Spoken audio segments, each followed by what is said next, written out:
Baik, bismillahirrahmanirrahim. Assalamualaikum warahmatullahi wabarakatuh. Waalaikumsalam Waalaikumsalam. warahmatullahi wabarakatuh. Alhamdulillahirabbil alamin wa bihi nasta'in ala umuri dunya waddin wa dunya wal akhirah. Asyhadu an la ilaha illallah wa asyhadu anna Muhammadan abduhu wa rasuluhu la nabiyya ba'da. Hormatan saya kepada Bapak Dr. Adia Rahman, SHI MSI sebagai pemateri pada diksi online yang ke-8 ini. Kehormatan saya kepada Kanur Yasin selaku Ketua BSOKC FEUNJ, dan kehormatan saya kepada seluruh teman-teman panitia serta singkatnya seluruh peserta di diksi online yang ke-8 ini. Puji dan syukur mari senantiasa kita panjatkan kepada Allah Subhanahu wa taala atas segala limpahan rahmat dan karunia-Nya, atas segala inayah dan irodahnya, sehingga kita masih bisa merasakan nikmatnya untuk terus memperkaya diri dengan terus menuntut ilmu, salah satunya di acara diksi online yang ke-8 ini. Kemudian, sholawat beriringan salam, mari senantiasa kita sanjungkan kepada Rasulullah Muhammad Sallallahu Alaihi Wasallam. Rasul yang telah merubah peradaban kehidupan manusia, Rasul yang dengan perjuangannya kita bisa merasakan manisnya iman, indahnya Islam, dan manisnya ilmu pengetahuan. Semoga kita semua menjadi umat yang selalu istiqomah dalam mengikuti sunnah-sunnah beliau hingga yaumul akhir nanti. Amin ya rabbal alamin. Baik teman-teman, selamat siang, salam sejahtera untuk kita semua. Mari sama-sama kita mulai dan buka acara pada siang hari ini dengan sama-sama membaca lafaz, ta'awuz, basmalah, dan sholawat Nabi.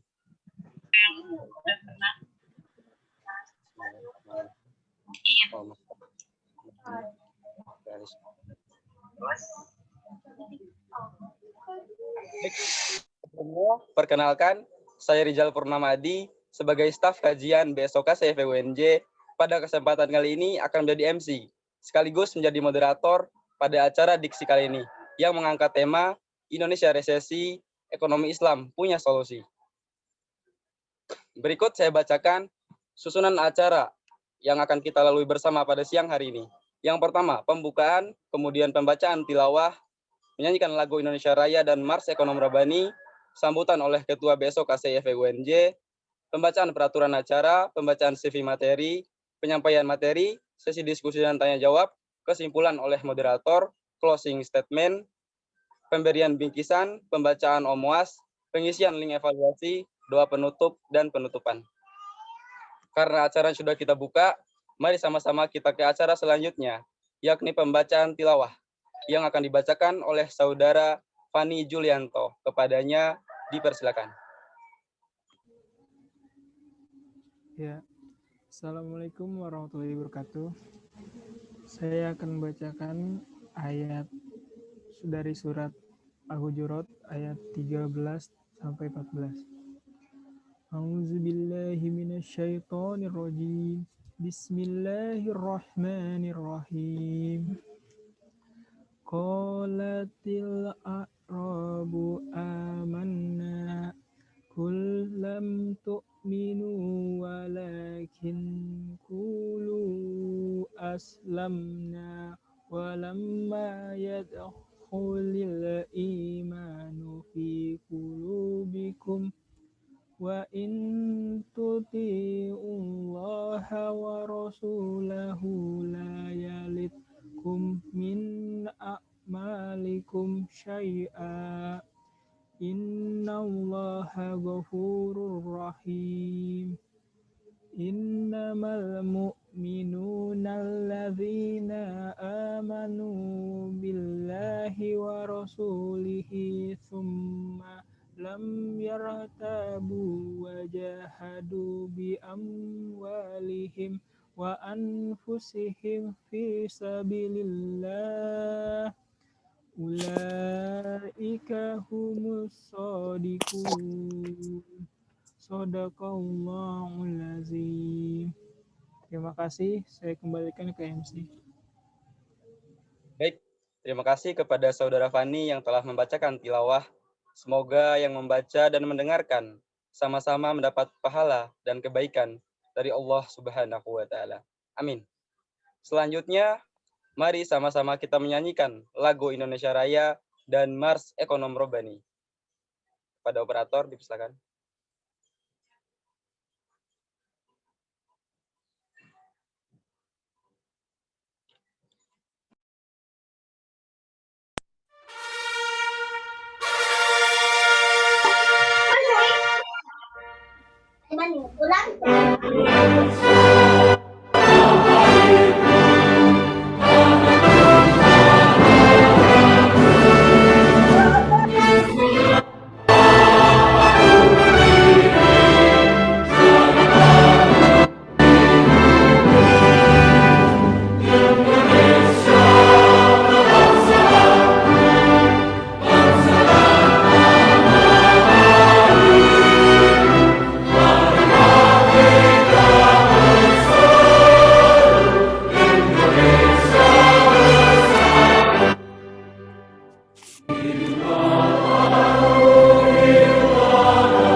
Ekonom Robbani, tempa dirimu untuk bangun bangsa madani.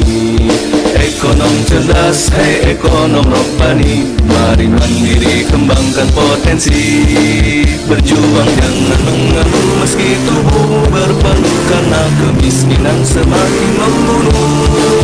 Bertransaksi adil, tinggalkan latih budaya, yakinlah ekonomi Islam kan jaya.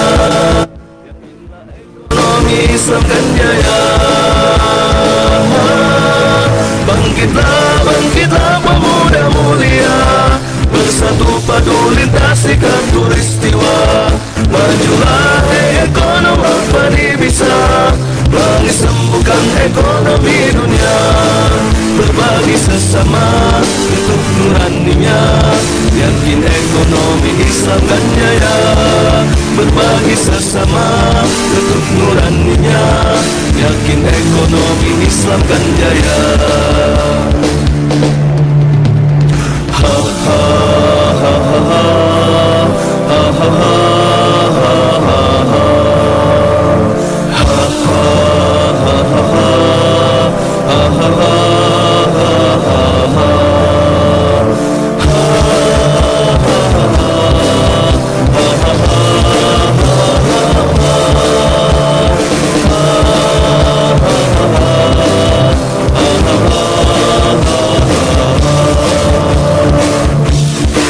Berjuang jangan mengeluh meski tubuhmu berpeluh, karena kemiskinan semakin membunuh. Bertransaksi adil, tinggalkan latih budaya, yakinlah ekonomi Islam kan jaya. Yakinlah ekonomi Islam kan jaya. Bangkitlah, bangkitlah pemuda mulia, bersatu padu lintasi khatulistiwa. Majulah ekonom Robbani bisa mensembuhkan ekonomi dunia. Bangkitlah, bangkitlah pemuda mulia, bersatu padu lintasi khatulistiwa. Majulah ekonom Robbani bisa mensembuhkan ekonomi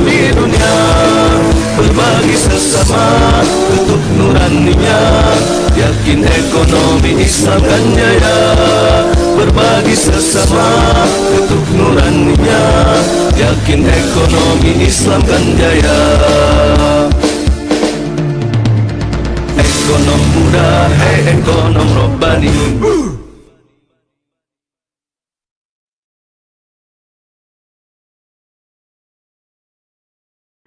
Itulah dari penyanyian lagu Indonesia Raya dan Mars Ekonomi Robbani. Selanjutnya akan ada sambutan dari Ketua Besok KCFEUNJ Kanur Yasin. Kepadanya dipersilakan. Ya, bismillahirrahmanirrahim. Assalamualaikum warahmatullahi wabarakatuh. Sebelumnya suaranya terdengar jelas ya? Terdengar jelas. Jelas, Kak. Ya, alhamdulillahirrabbilalamin wa bihi nasta'in wa ala umuriddin wassalatu wassalamu ala asrofil anbiya'i wal mursalin wa ala alihi wa sahbihi ajmain amma ba'd. Pertama, yang saya hormati kepada pembicara diksi pada hari ini, dan yang saya hormati pula teman-teman panitia dan pengurus BSO KCFEUNJ dan teman-teman peserta dari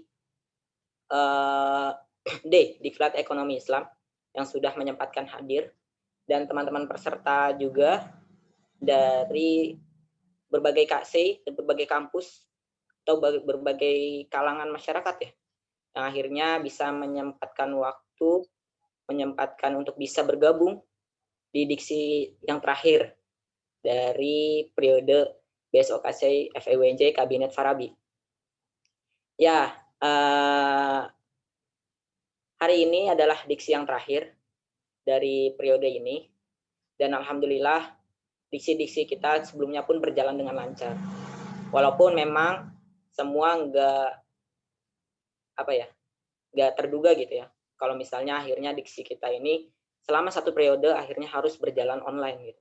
Padahal di rapat pertama kali kita ya, rapat kerja kita, diksi ini kita sudah desain sedemikian rupa untuk bisa akhirnya terlaksana online seperti tahun-tahun sebelumnya. Tapi qadarullah, diksi kita di periode ini full online semuanya gitu, dari awal sampai akhir. Dan alhamdulillah walaupun diksi ini berjalan dengan online, tapi antusias dari teman peserta, terus semangat dari panitia dan antusias dari teman-teman pengurus BSO KCFEUNJ nggak pernah luntur sama sekali gitu.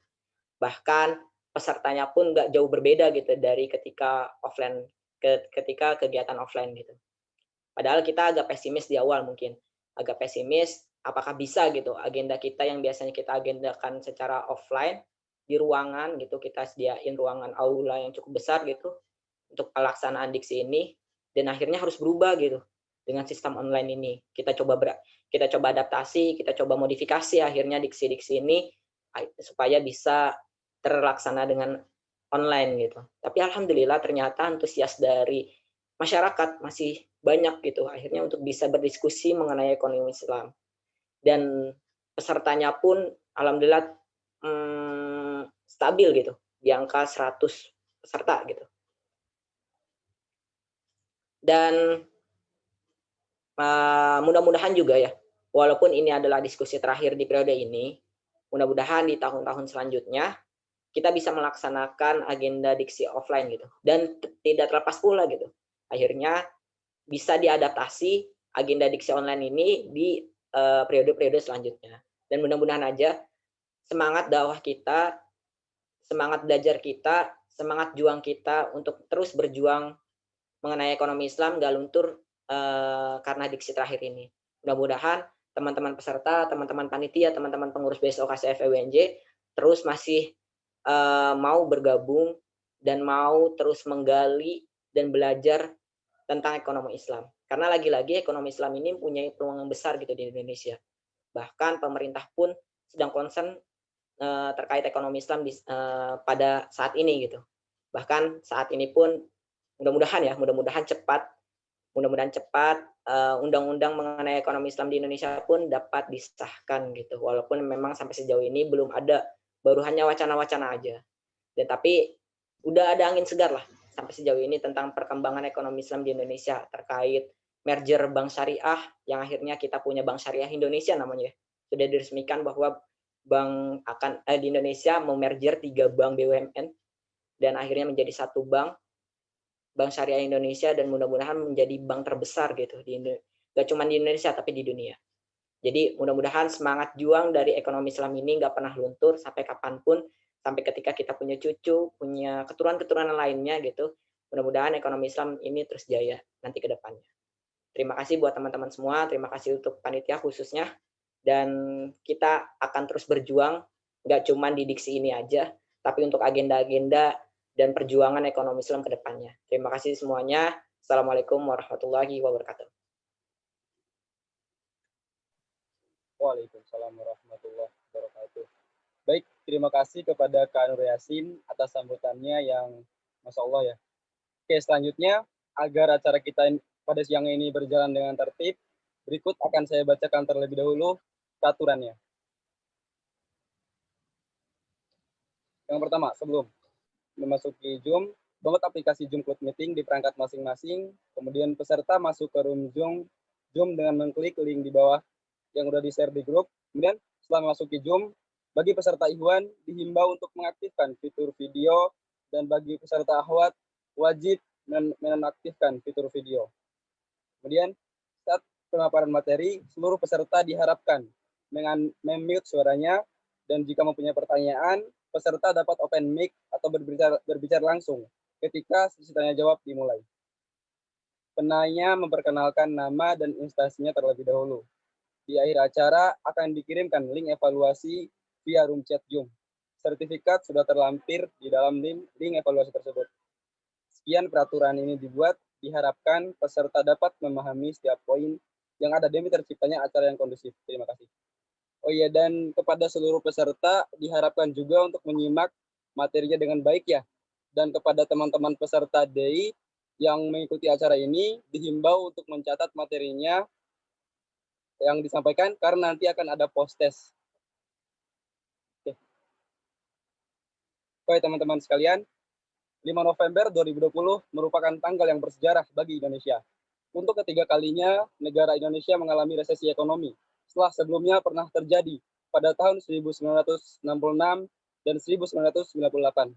Hal tersebut disebabkan adanya pertumbuhan negatif dari PDB dalam 2 kuartal berturut-turut. Indonesia dihadapkan dengan realita di mana telah banyak PHK yang terjadi, kemudian perusahaan yang terus menurun, penjualan perusahaan yang terus menurun, serta output ekonomi negara keseluruhan mengalami penurunan. Dampak yang ditimbulkan dari resesi pun tidak main-main. Salah satunya adalah multiplier effect dalam bentuk yang negatif. Nah, bagaimana ekonomi Islam memandang ini? Bagaimana perspektif ekonomi Islam dan apa solusi ekonomi Islam bisa tawarkan melihat fenomena ini? Ini akan coba kita bahas dan diskusikan bersama-sama dengan pembicara kita yang Masya Allah kita, Bapak Adi Rahman. Sebelum saya lempar ke beliau, berikut saya bacakan CV beliau terlebih dahulu. Boleh, Bapak? Oke. Nama lengkap beliau Dr. Adi Rahman, SHI MSI, atau biasa disapa Pak Adi ya. Beliau beralamat di Perumahan Pesona Kayangan, Desa Simpang Sungai Duren dari Jambi.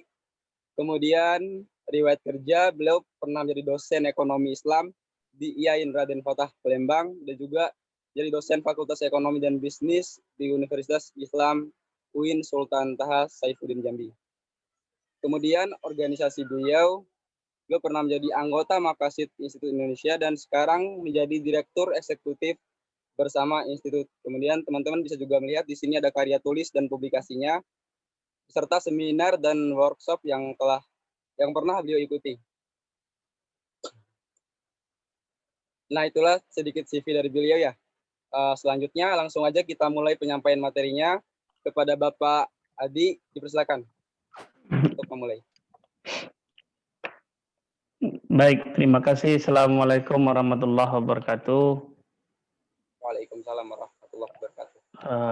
Alhamdulillahirabbil alamin wa bihi nasta'in wa ala umuri dunya waddin. Wassalatu wassalamu ala asrafil anbiya'i wal mursalin sayyidina Muhammadin wa ala alihi wa ashabihi ajma'in. Amma ba'du.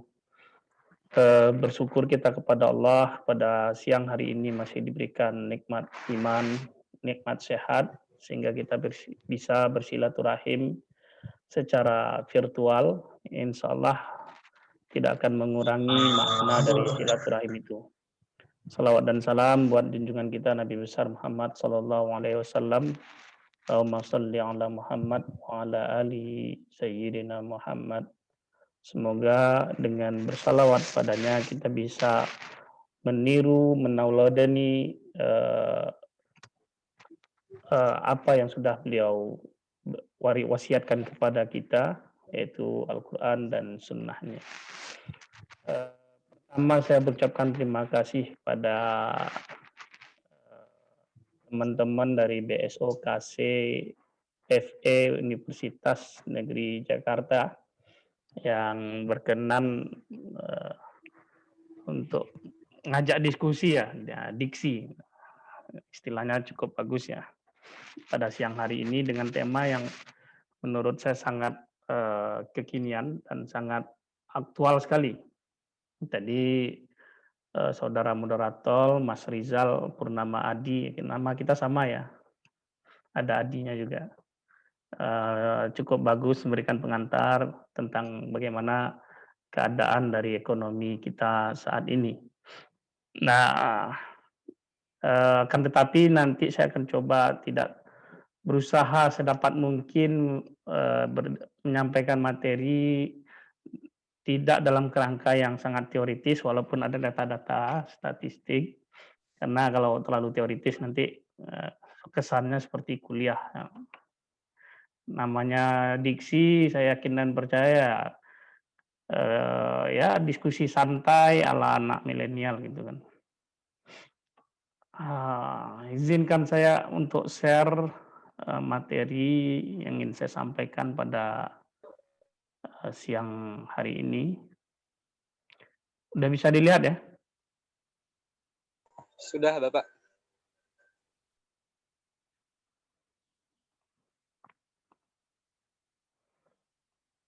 Oke, saya kasih judul untuk mengawal diskusi kita pada siang ini dengan mungkinkah ekonomi syariah mampu menjadi solusi atas resesi ekonomi.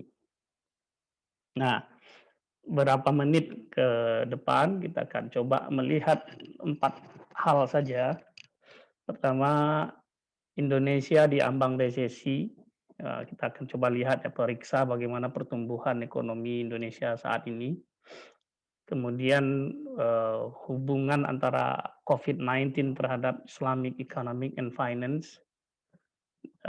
Selanjutnya solusi ekonomi syariah itu seperti apa, dan agenda ke depan atau kesimpulannya apa yang harus kita lakukan ke depan.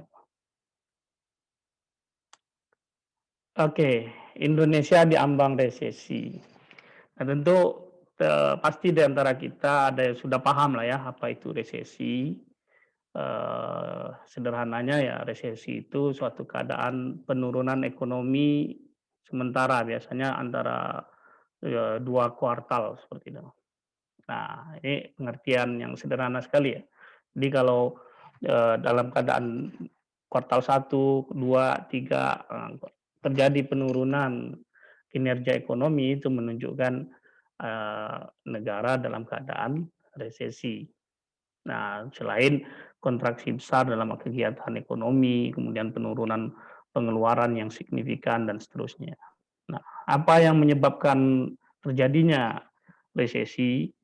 Misal pertama guncangan ekonomi. Ya, guncangan ekonomi ini disebabkan oleh banyak hal. Ya, biasanya tidak terduga.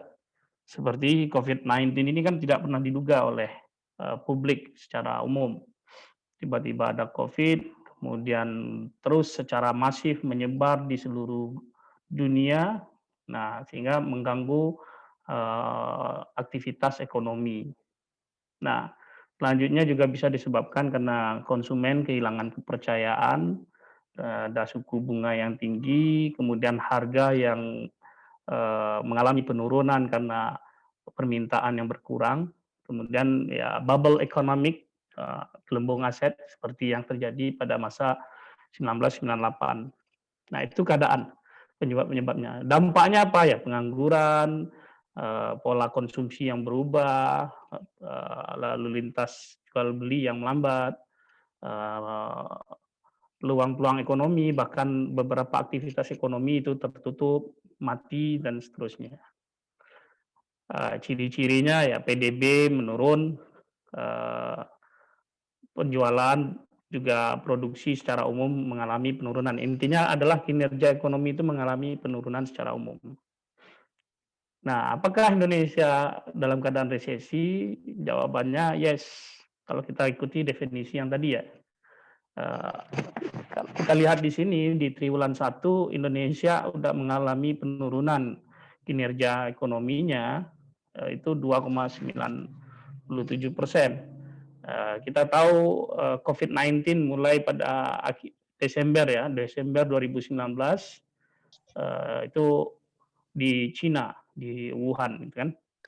Nah, selanjutnya mulai masuk ke Indonesia pada pertengahan Februari dan terus mengamuk. Kita tahu sehingga itu langsung berdampak terhadap triwulan 1. Kuartal 1 ekonomi Indonesia anjlok dan memuncak di kuartal kedua. Di kuartal kedua, baiknya di triwulan 1 atau kuartal 1 itu posisinya masih positif ya, 2,97 dari ini. Nah, akan tapi di kuartal 2, di triwulan 2, itu mengalami minus sampai minus 5,32. Nah, sekarang di triwulan 3 kemarin terakhir data yang baru ini saya lihat di BPS ya,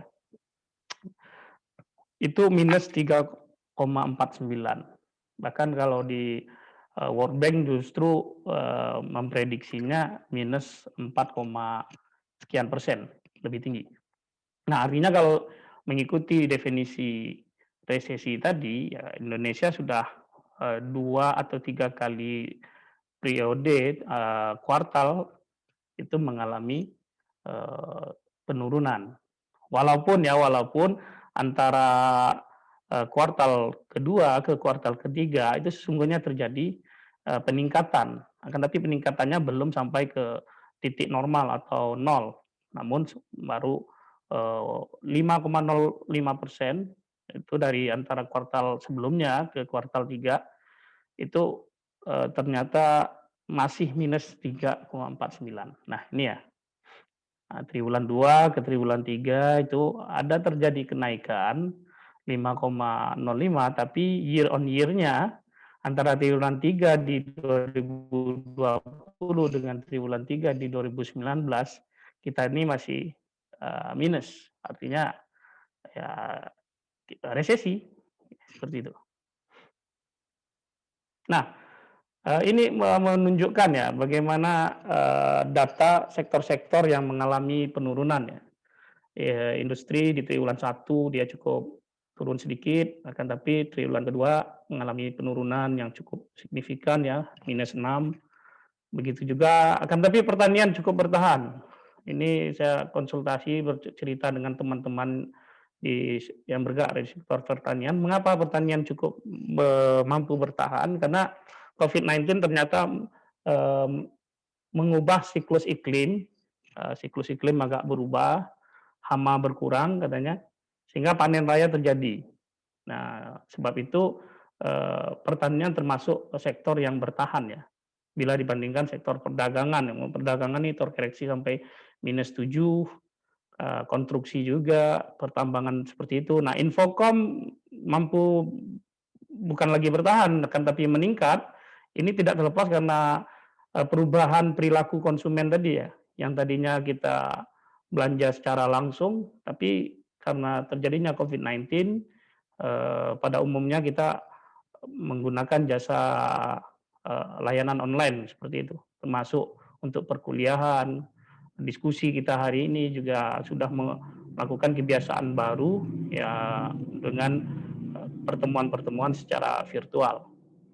Transportasi yang ini yang terkoreksi, terkontraksi sangat dalam sekali, minus 30 pada triwulan kedua. Di triwulan ketiga ini masih minus 16. Jasa keuangan sedikit terkontraksi karena pemerintah melakukan ini ya, melakukan beberapa stimulus. Misalnya relaksasi untuk orang yang kredit atau pembiayaan, kemudian juga ada stimulus dalam bentuk bantuan langsung pada UMKM dan seterusnya, yang itu cukup menekan. Kalaulah tidak dilakukan itu, ini saya NPL ataupun MPF di perbankan itu akan sangat tinggi sekali. Nah, ini kebijakan pemerintah yang saya rasa cukup efektif di sini ya kalau dilihat dari angka ini. Nah, sektor lain kita kalau bisa lihat ini administrasi pemerintahan ya, ada peningkatan di kuartal ketiga. Jasa pendidikan sempat nurun cukup dalam, akan tapi belum sampai pada level minus. Real estate seperti itu juga. Namun akomodasi, makanan, minuman itu terkontraksi cukup jauh ya, minus 22. Nah, begitu juga yang lain. Pada pengadaan air ya jelas ini masih ini ya, dibutuhkan sekali dan jasa kesehatan. Jadi kalau kita lihat beberapa sektor yang bertahan itu ya pertanian, informasi telekomunikasi, kemudian pengadaan air, jasa kesehatan. Nah, selebihnya itu mengalami kontraksi yang cukup serius seperti itu. Nah, ini ya kalau disimpulkan ya, konsumsi pemerintah ini menjadi cukup bertahan ya. Kenapa ya? Pemilu kada itu mau tak mau ya, walaupun banyak yang protes, akan tapi secara logika ekonomi itu cukup efektif untuk mendongkrak konsumsi. Karena dalam kondisi resesi seperti ini kata kuncinya ada di konsumsi dan investasi. Nah, sedangkan itu semua mengalami pelemahan. Nah, daerah mana yang berkontribusi terhadap PDB kita? Sumatera itu mengalami pertumbuhan minus 2,2, sedangkan kontribusinya cukup besar. Ya, kalau kita tahu ya, kontribusi ekonomi Indonesia ini dominannya Sumatera dan Jawa. Nah, di sini Bali dan Nusa Tenggara itu pertumbuhannya lamban sekali, minusnya sampai minus 6. Nah, oke, banyak penyebabnya, kan tapi ini sudah cukup menggambarkan bagaimana keadaan resesi ekonomi yang sedang dihadapi oleh Indonesia. Nah, itu sekelumit data, saya tidak mau terlalu panjang ya, ini kajian sangat makroekonomik sekali. Kan tapi mari kita kemudian melihat bagaimana dampak COVID-19 terhadap ekonomi dan keuangan syariah. Nah, perlu kita pahami bersama, yang pertama adalah krisis yang terjadi sekarang ini itu berbeda dengan 1998 ya.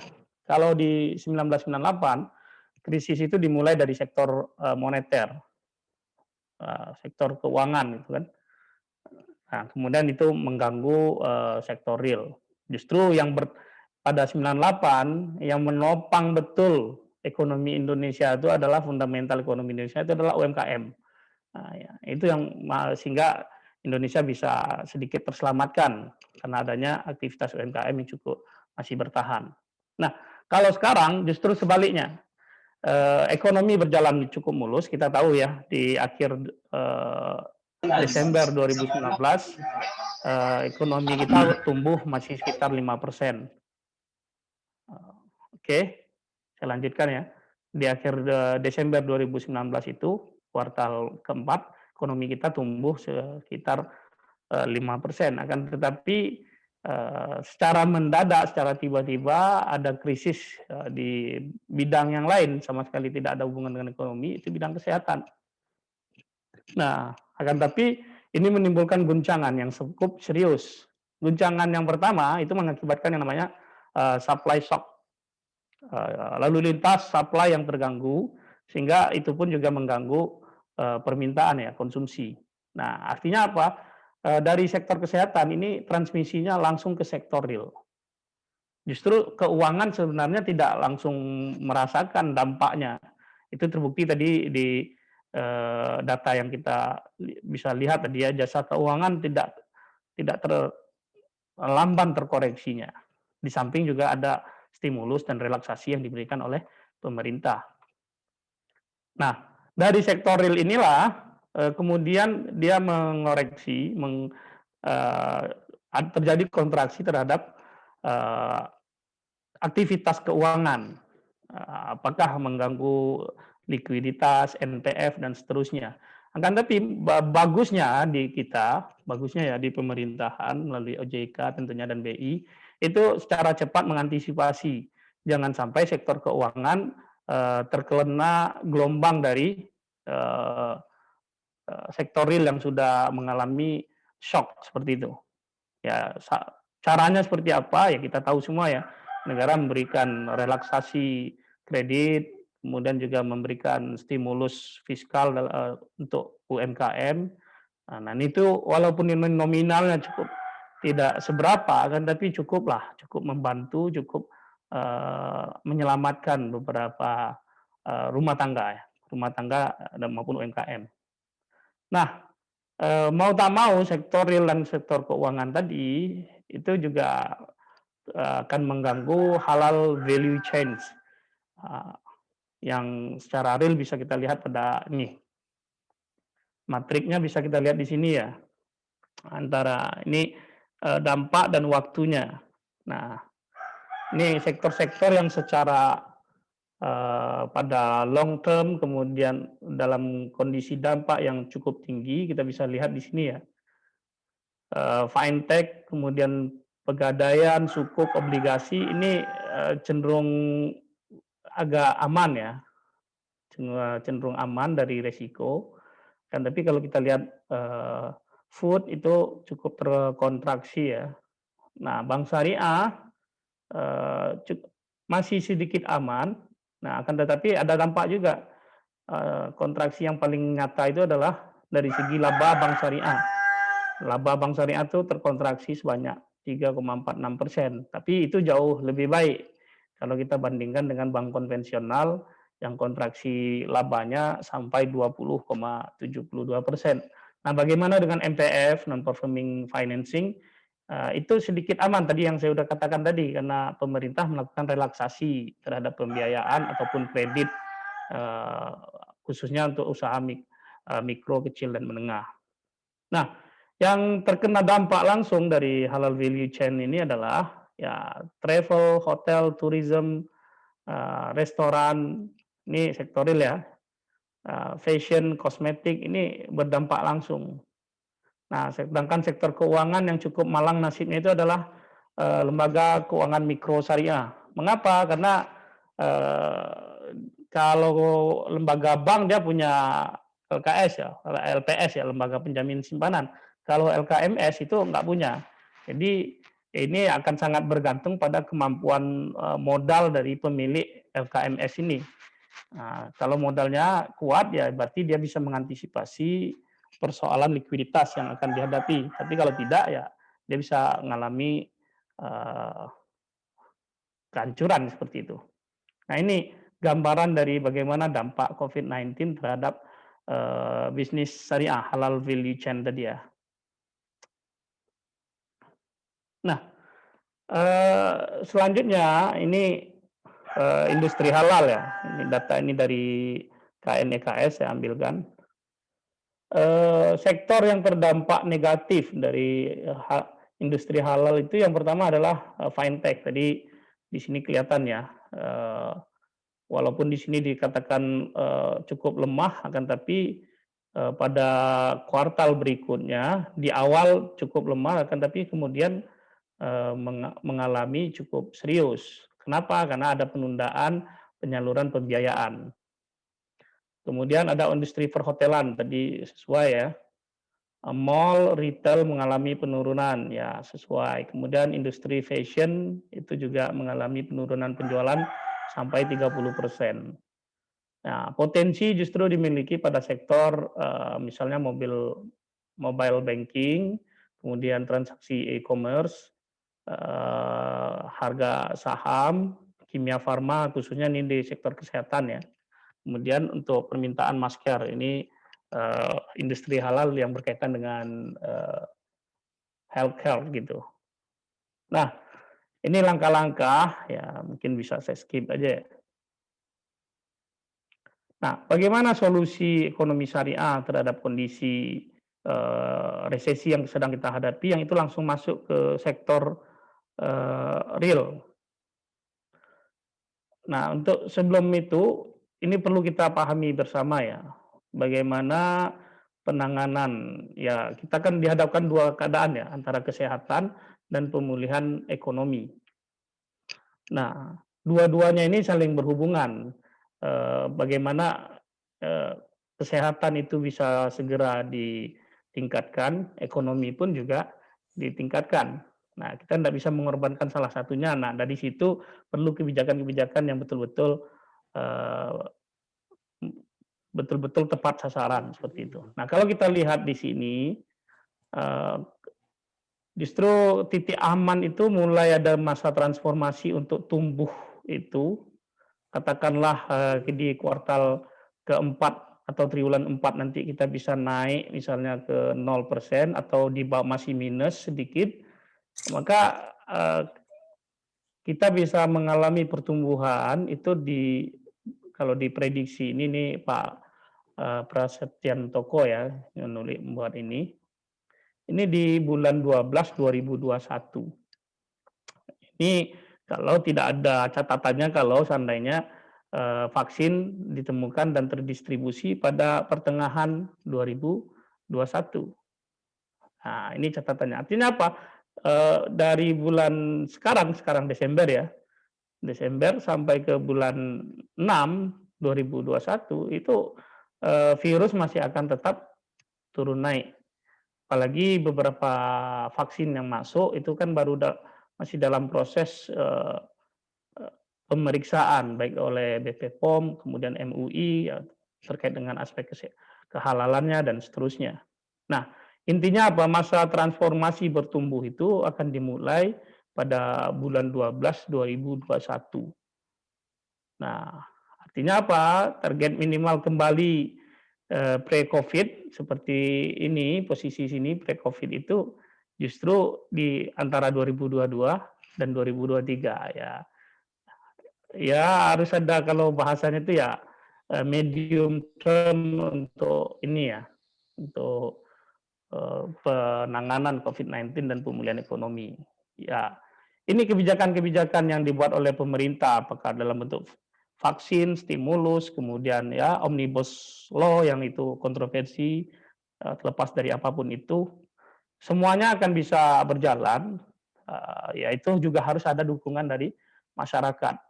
Nah, sayangnya ya negara kita ini entah sangat terlalu besar sehingga sulit memberikan kesadaran pada masyarakat terhadap bahaya atau gimana kita Pak, nggak tahu lah.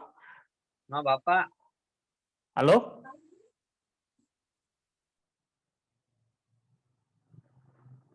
Halo, bisa dengar suara saya? Bisa, Pak. Bisa, Bapak. Kirain Bisa, ada Pak. gangguan Bisa, Pak. tadi. Kirain ada gangguan tadi ya.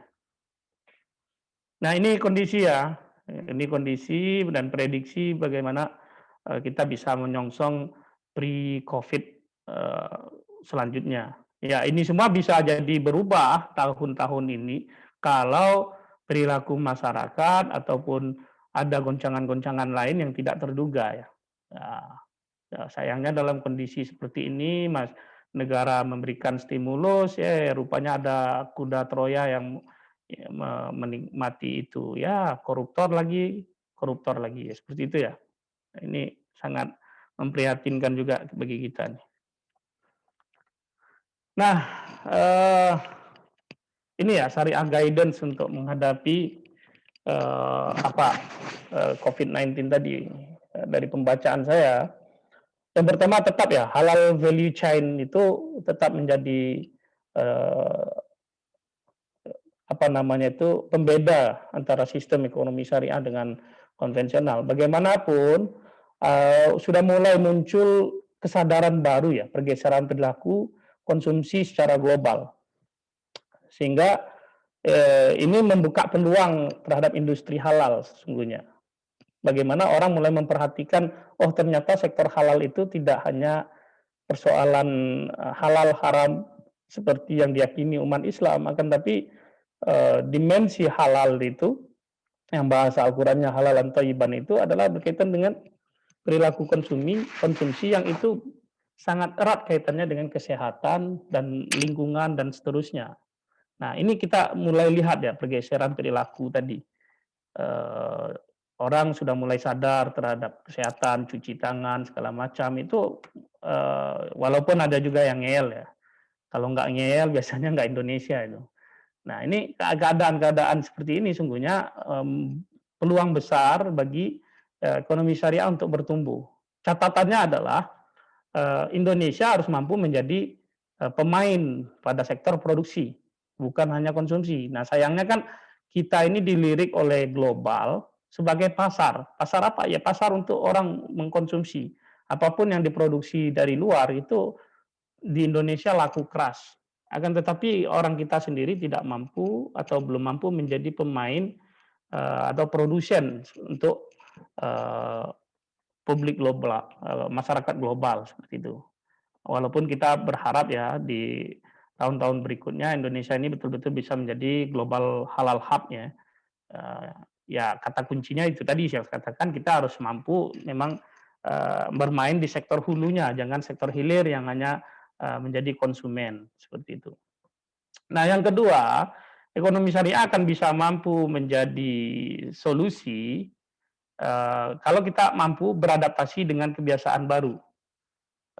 Selain persoalan normatif perilaku konsumen yang tadi berkaitan dengan halalan thayyiban, ada tren digitalisasi.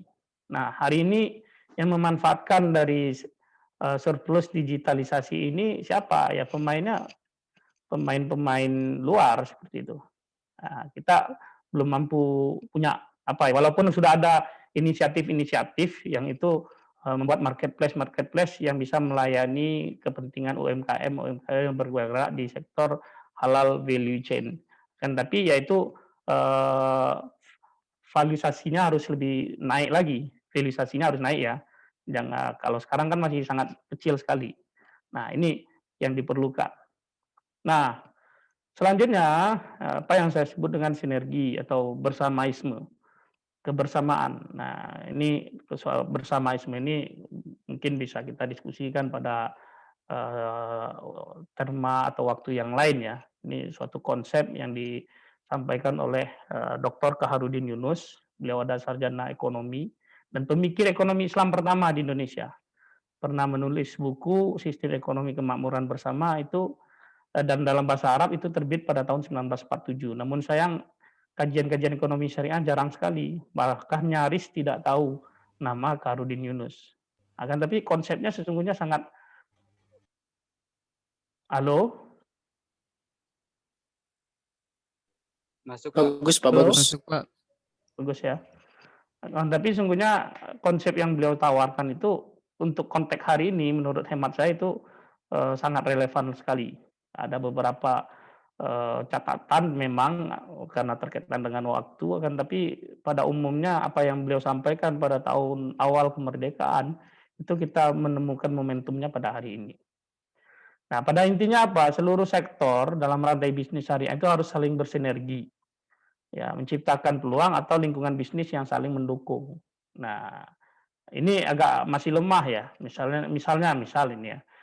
Di kampus misalnya kita didorong untuk menjadi entrepreneur Islami, ya kan, tetapi koneksi antara mahasiswa maupun pelaku usaha dan sektor-sektor yang lainnya itu tidak terkoneksi dengan baik.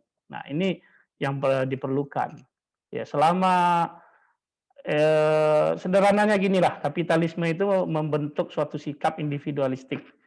Nah, kalau kita mampu melawan ego individualistik itu dan menciptakan ta'awun, kalau bahasa yang sering digunakan atau bahasa yang digunakan oleh Ibnu Khaldun dalam kitab Al-Muqaddimahnya, ini insya Allah itu bisa jadi solusi.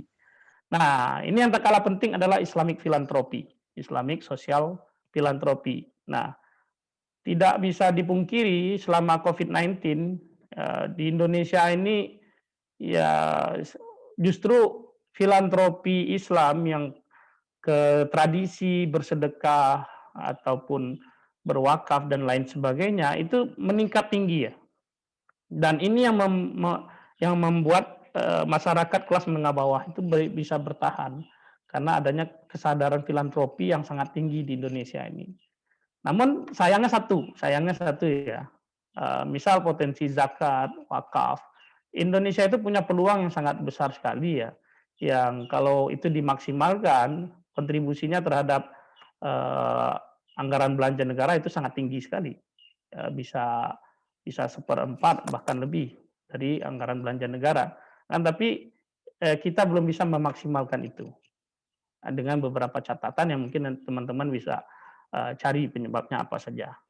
Nah, ini bagaimana beberapa catatan menurut saya penting sebagai pedoman syariah untuk mengatasi resesi. Karena tadi ya resesi ekonominya langsung ke sektor real, maka solusinya pun harus mengacu langsung pada bagaimana meningkatkan sektor real. Kalau sektor keuangan tadi walaupun labanya terkontraksi, akan tapi kan NPF dan lainnya itu cukup ditekan karena adanya relaksasi tadi. Oke, sebagai penutup saya entah permintaan atau apa ya teman-teman yang ingin ikut kajian bersama institut bisa ikuti ya di channel bersama institut, silakan. Bagi yang berminat silakan di subscribe. Bagi yang sekedar mau lihat-lihat pun juga tidak apa-apa. Mungkin itu dulu dari saya. Terima kasih. Kita bisa diskusi untuk lebih lanjut. Saya kembalikan ke Mas Adi. Baik, Bapak, terima kasih. Masya Allah, terima kasih kepada Bapak Adi atas penyampaian materinya yang luar biasa sekali. Tadi data-datanya sangat menambah wawasan gitu, dan pola pikir baru bagi saya pribadi, dan semoga teman-teman peserta juga mendapatkan hal yang sama ya. Oke, Bapak, tadi menyimak materi tadi, saya ingin menanyakan suatu hal gitu. Saya selalu percaya bahwa setiap elemen itu punya peran gitu dalam mengatasi suatu hal, kayak misal Indonesia lagi di resesi. Elemen-elemen di Indonesia kayak misal masyarakat dan mahasiswa itu umumnya mahasiswa gitu pasti punya peran yang bisa dilakukan untuk memberikan sumbangsi dalam menghadapi resesi tersebut. Nah, saya ingin bertanya, apa sih yang improvement apa sih yang bisa mahasiswa lakukan setidaknya untuk memberikan sedikit peran gitu dalam menghadapi resesi ini? Itu, Pak. Oke, terima kasih. Pertanyaannya sangat tajam ya, menarik ini. Apa yang bisa dilakukan, improvement apa yang bisa dilakukan oleh mahasiswa dalam kondisi ekonomi yang melemah ini? Yang paling nyata sekali adalah mahasiswa ini ada kelompok yang bisa kita kategorikan ya. Ada mahasiswa yang itu mahasiswa entrepreneur, dia melakukan bisnis, usaha. Ada juga mahasiswa yang sudah mendapatkan pendapatan sendiri, ya itu tadi entrepreneur, apakah melalui usaha sendiri atau bekerja di tempat lain. Tapi kepada umumnya mahasiswa adalah yang menerima bantuan ya, subsidi dari keluarganya seperti itu ya, dari orang tuanya. Nah, saya ini kebetulan sekali ada mahasiswa yang bimbingan saya arahkan untuk meneliti ini bagaimana perilaku konsumsi dari mahasiswa. Nah, harus teman-teman semua pasti jujur dah. Kalau di awal bulan biasanya konsumsinya tuh tidak bisa diapakan gitu loh. Tidak bisa diprediksi, tidak bisa dikendalikan. Nah, padahal teman-teman semua pada umumnya kan orang-orang yang sudah belajar apa itu ekonomi syariah, bagaimana kebutuhan hajat, tahsiniyat, daruriyat itu harus mana dulu yang perlu dipenuhi, daruriyat dulu kah atau tahsiniyat dulu. Tapi realitasnya para mahasiswa di bulan pertama itu ya apa yang diimajinasikan, yang diingini itu langsung dipenuhi di awal bulan. Sehingga pertengahan bulan mulai agak ngap-ngapan, di akhir bulan makannya tinggal Indomie seperti itu kan. Nah, artinya apa? Bahasa saya nggak langsung. Nah, mahasiswa harus mulai mengubah pola konsumsinya. Mengubah pola konsumsinya. Nah, dari perubahan pola konsumsi ini akan berdampak ya, mempunyai multiplier effect terhadap sektor-sektor yang penting seperti itu. Misal ya kita biasanya kongko-kongko atau apa duduk di sini, ya itu dikurangi dulu misalnya. Ini contoh-contoh sederhana. Nah, tapi kalau teman-teman mahasiswa yang entrepreneur itu jelas sekali kita tidak bisa kontribusinya sangat nyata sekali untuk meningkatkan kegiatan ekonomi seperti itu. Mungkin itu ya tanggapan saya. Yang paling kuncinya itu mahasiswa tuh please deh. Kalau udah ngerti perilaku konsumsi yang Islami ya diamalkanlah pelan-pelan dengan yang melanggar pertamanya itu justru mahasiswa ekonomi syariah. Nah, asumsi saya dari riset mahasiswa yang saya bimbing, hipotesisnya mahasiswa itu perilaku konsumsinya enggak sesuai dengan prinsip homo islamicus, kan tapi masih homo economicus seperti itu. Ini silakan teman-teman tafakur sendiri kira-kira Anda pada level yang mana. Baik Bapak, berarti kalau misal saya tarik nih, kita sebagai mahasiswa harus bisa memaksimalkan potensi gitu ya. Kalau misal tadi ada mahasiswa yang entrepreneur harus bisa memaksimalkan potensi di entrepreneurnya. Betul. Oke, baik. Terima kasih atas jawabannya, Pak. Kemudian selanjutnya agar diskusi kita lebih menarik nih dan lebih interaktif juga, dan udah banyak peserta yang kayaknya tidak sabar buat memberikan pertanyaan. Langsung aja saya buka sesi tanya jawab kepada seluruh peserta yang ingin bertanya. Dipersilakan untuk langsung open mic dan langsung bertanya ya. Tapi terlebih dahulu memperkenalkan nama dan asal atau instansi terlebih dahulu.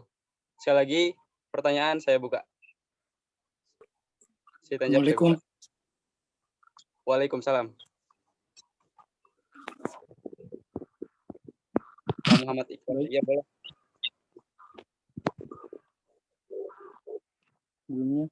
Bismillahirrahmanirrahim. Assalamualaikum warahmatullahi wabarakatuh. Nama saya Iyas dari Stimbomaya. Nama saya Iyas dari Stimbomaya Makassar. Izin bertanya. Baik. Suara saya sudah jelas? Ya, sudah jelas. Baik. Izin nanya kepada pemateri perubahan Baik, Pak. Izin perubahan atau disrupsi yang telah terjadi di dunia pada umumnya maupun Indonesia pada khususnya, terutama di bidang kesehatan maupun teknologi digital. Pertanyaan saya, ekonomi dan keuangan syariah menjadi sesuatu yang dilirik oleh negara-negara maju pun berkembang. Apakah unsur-unsur ekonomi dan keuangan syariah dalam menyelesaikan kasus-kasus krisis ekonomi dan sosial?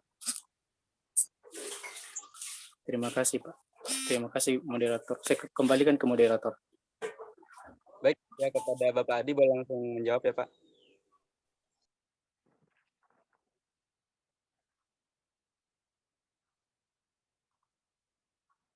Baik, jadi gini, bagi saya tadi di awal tadi pertanyaan dari moderator sangat menarik ya. Menurut hemat saya seperti ini, apakah dunia sudah melirik ekonomi syariah sebagai sebuah peluang ekonomi seperti itu. Nah, yang perlu jadi catatan yang paling penting, bagaimana ekonomi syariah ini mampu betul-betul menjawab. Ini kata kuncinya adalah di behavior ya, perilaku. Nah, kalau perilaku ekonominya masih belum bisa baik, belum bisa sesuai, kita akan sulit untuk mengoptimalisasikan itu. Dan sehingga kita walaupun kita selalu katakan kita mayoriti, kita punya peluang untuk ini segala macam, akan tapi selama tidak dibarengi dengan perubahan behavior kita, apakah dalam konteks produksi ataupun konsumsi, kita akan menjadi penonton terus dalam percaturan dunia ekonomi global ini. Nah, faktanya misal industri halal tadi yang saya sebutkan, semestinya Indonesia itu sudah menjadi negara pengekspor paling utama dan terpercaya untuk sektor halal industri. Tapi faktanya label halal Indonesia tidak terlalu diakui bila dibandingkan dengan label halal yang dikeluarkan oleh Thailand. Seperti itu. Padahal kita tahu Thailand adalah negara yang minority Muslim. Ya kan, tapi karena mereka serius untuk mengambil peran di sektor hulu dari industri halal, mereka mendapatkan kepercayaan global seperti itu.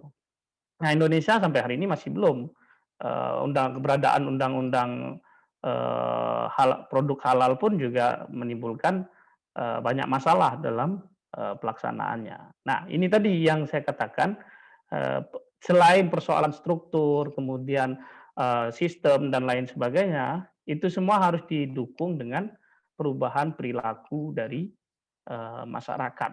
Ya, tidaknya kita sebagai agennya harus berubah dulu seperti itu. Mungkin itu jawaban saya yang sederhana untuk pertanyaan. Kalau kita kaitkan dengan konteks global itu terlalu jauh sekali, sehingga kita balikkan dulu. Ya, di Indonesia kita untungnya apa yang nggak ada. Kita sudah punya sektor keuangan, kita sudah cukup bagus. KNEKS ini sangat berperan penting untuk mendukung lalu lintas atau percepatan pengembangan ekonomi syariah. Di level mahasiswa pun juga ada KC, ada FOSE, seperti itu. Kita semua punya. Untuk masuk ke dunia masyarakat ada MES, Masyarakat Ekonomi Syariah. Para ahlinya juga berkumpul di Ikatan Ahli Ekonomi Islam. Kita semuanya itu sudah punya seperti itu. Tapi pertanyaannya, apakah perilaku kita sudah mengarah kepada apa yang diinginkan oleh konsep-konsep syariah tadi. Nah, ini jadi PR-nya itu. Demikian, Mas Adi, saya kembalikan ya. Iya, Bapak. Bagaimana Kak Muhammad Ikhlas? Baik, Mas Adi, Mas Rizal sebagai moderator, boleh sebentar satu hal lagi mungkin? Iya, boleh. Silakan. Boleh. Baik. Kan cukup bagus tadi jawaban dari Pak terkait perilaku atau behavior dalam ekonomi Islam. Kan ini suatu hal yang mungkin sedang menjadi permasalahan di masyarakat, terutama penggunaan yang sifatnya mereka baik di entrepreneurship maupun sebagai pegawai atau karyawan yang ada di sebuah usaha yang basis mereka kepada syariah, terutama di bank-bank syariah dan semacamnya. Apa sih harapan Bapak untuk memberikan solusi terhadap pembangunan perilaku atau behavior Islam ini bisa meresap kepada seluruh masyarakat, terutama yang mereka berbasis kepada syariah, terutama entrepreneur muslim maupun pegawai-pegawai yang basisnya dari syariah. Itu mungkin sedikit, maaf. Saya kembalikan ke moderator. Ya, oke, kepada Bapak Adi bisa langsung menanggapi ya, Pak. Baik, terima kasih Mas Ikhlas ya. Ya. Tanya apa harapannya? Halo? Iya, masuk, Cukup Pak. jelas ya?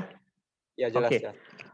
Nah, berkaitan dengan pertanyaan perilaku dan seterusnya tadi, ya, maka persoalan itu akan kita bisa jawab dengan kita menarik ke bagaimana kita memahami individu, kemudian masyarakat secara umum. Dalam konsepsi ekonomi Islam, setidaknya itu relasi kita itu bisa dibagi jadi tiga kategori ya. 3 kategori. Saya coba cek dulu.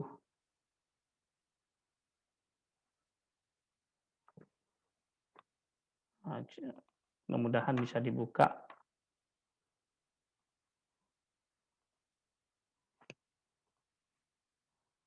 Sebentar.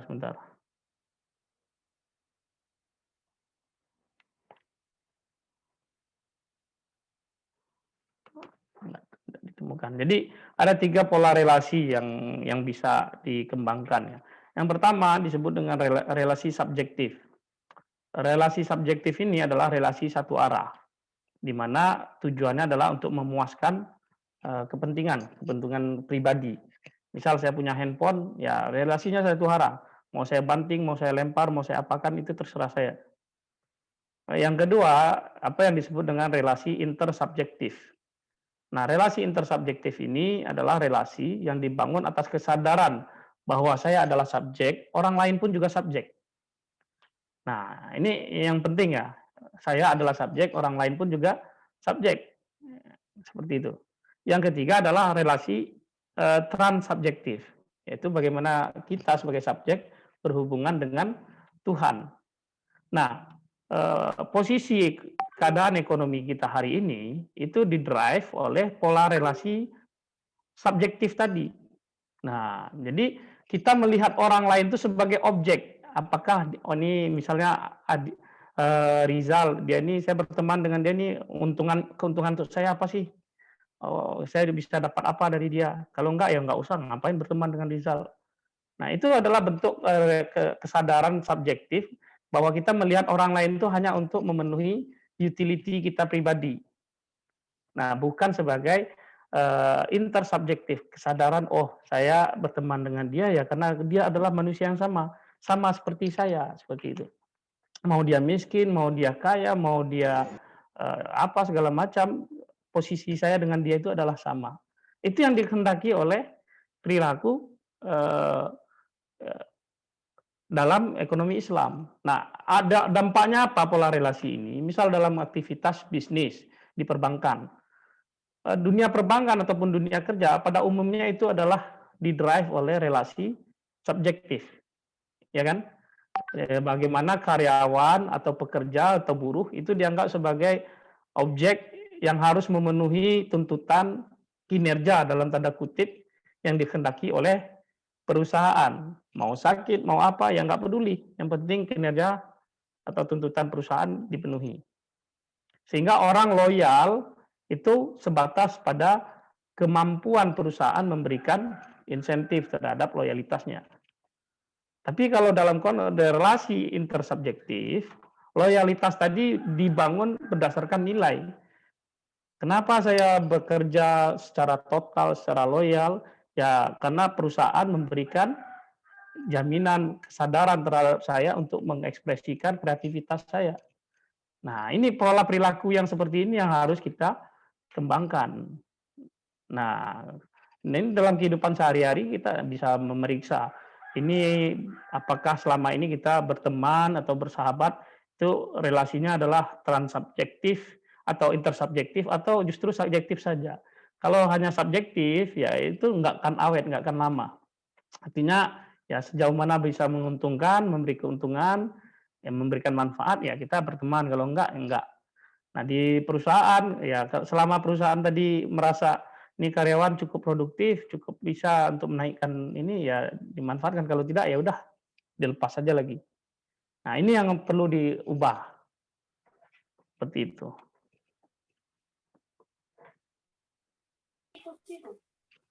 Baik, terima kasih Pak Adi.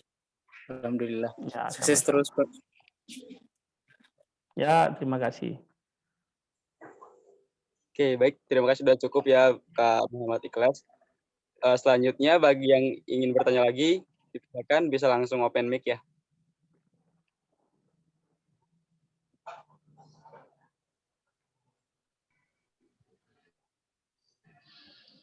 Assalamualaikum.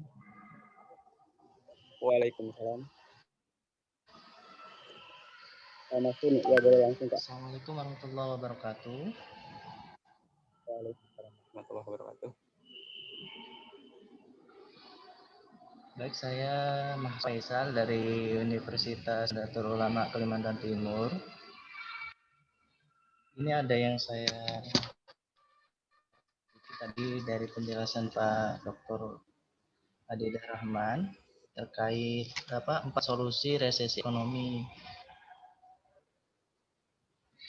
Salah satunya adalah filantropi, Pak ya. Ya. Yang ingin saya tanyakan adalah sejauh mana Pak peluang zakat sebagai sumber pembiayaan kebijakan fiskal dalam ekonomi Islam? Itu yang pertama. Kemudian yang kedua, sejauh mana peluang peruntukan dana zakat untuk pembangunan dalam ekonomi Islam itu sendiri? Oke. Terima kasih Mas Mahsud. Saya langsung aja ya Mas Rizal ya, saya jawab ya. Ya, Pak, baik. silakan. Oke. Pertama, kita lihat dulu realitas atau kondisi zakat di Indonesia ya. Sejauh ini zakat itu zakat antara zakat dan pajak, posisi zakat itu mengurangi harta yang terkena pajak seperti itu. Masih pada level itu. Belum sebagai pengganti pajak. Nah, ini perlu digarisbawahi, tapi itu udah capaian yang cukup bagus ya. Sudah capaian yang cukup bagus. Artinya kalau kita bayar pajak, bayar zakat melalui lembaga yang resmi, maka akan terjadi pengurangan harta yang dibebani pajak, harta kena pajaknya berkurang. Nah, tapi harapan yang paling penting itu adalah bagaimana zakat itu menjadi pengganti pajak bagi umat muslim. Artinya kalau dia sudah bayar zakat, ya nggak perlu lagi bayar pajak. Nah, seperti itu. Ini harapan, kondisi yang perlu dibenahi ke depannya. Nah, yang kedua, dalam konteks ekonomi, pajak ini, zakat khususnya ya, kita walaupun zakat ini masih terbatas, daya geraknya kan zakat ini dibatasi oleh asnaf yang 8 tadi. Nah, asnaf yang 8 itu boleh katakan dalam level agent ekonomi, itu mereka adalah para pelaku ultra mikro. Ada mikro, tapi yang di bawahnya lagi ultra mikro.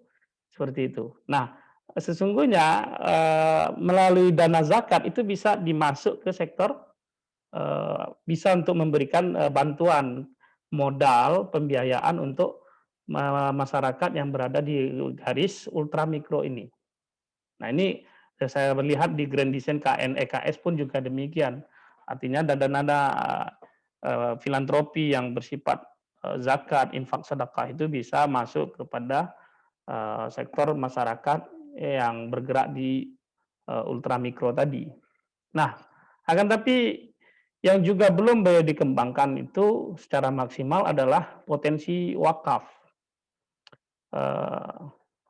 Kalau secara institusi pengelolaan wakaf yang cukup berhasil di Indonesia itu adalah, kita harus akui ya, Muhammadiyah. Muhammadiyah itu punya sekitar, kalau nggak salah saya itu 31 juta hektar tanah, 31 juta hektar tanah, yang di atasnya dibangun ratusan universitas, ratusan rumah sakit, ratusan sekolah, mulai dari PAUD sampai ke madrasah aliyah, dan banyak institusi-institusi lain yang itu melayani kepentingan masyarakat. Nah, akan tetapi it's not good enough, belum cukup itu ya. Walaupun Muhammadiyah sudah berhasil, akan tapi itu belum cukup berhasil. Potensi yang ada di Indonesia itu jauh lebih dari itu. Nah, di daerah-daerah, kebetulan saya lagi melakukan riset terkait dengan wakaf, itu banyak sekali sebenarnya potensi-potensi wakaf tadi yang masih sangat terbatas sekali penggunaannya. Ini lagi-lagi berkaitan dengan cara berpikir masyarakat yang masih menganggap wakaf itu ya bangun masjid dan lain rumah ibadah seperti itu ya. Padahal bagaimana dulu wakaf ini, misal Al-Azhar itu dibangun berdasarkan wakaf. Universitas keren di dunia ini seperti Harvard University, Oxford itu pun juga mengambil sistem wakaf yang berkembang di umat dunia Islam seperti itu. Nah, jadi ini potensinya sangat besar sekali, tapi hambatan-hambatan yang baik berhambatan sosial, budaya itu masih cukup kuat ya. Di samping hambatan yang sifatnya manajerial. Mungkin itu untuk jawaban pemancing. Mungkin ada tanggapan lagi dari Mas Faisal, silakan. Baik Pak, mengenai wakaf tadi, kita kan di Indonesia ini sangat banyak sekali lembaga amil zakat di luar dari Badan Amil Zakat Nasional atau Basnas, Pak ya. Ya. Ini menjadi PR kita bersama juga. Saya lihat di beberapa lembaga amil zakat itu mereka wakafnya atau pembangunan mereka itu terfokusnya di Pulau Jawa. Sedangkan di daerah lain itu masih minim sekali pembangunan yang sifatnya wakaf tadi. Apakah itu menjadi salah satu faktor juga tingkat kepercayaan masyarakat terhadap pengelolaan wakaf itu bisa berpengaruh ke sana begitu Pak Dr. Ya, jelas sangat-sangat berpengaruh ya. Dan ini tidak terlepas dari kondisi hubungan negara dengan masyarakat, dengan agama di Indonesia ya. Kalau kita periksa catatan sejarah, dulu sebelum pada zaman kolonial, pernah zakat itu diberikan kebebasan untuk pengelolaannya kepada apakah itu ulama ataupun lembaga-lembaga yang ada di badan-badan ormas-ormas masyarakat seperti itu. Akan tapi karena ketika melihat potensinya besar, kemudian pemerintah kolonial mengambil alih, membentuk lembaga untuk pengumpulan zakat.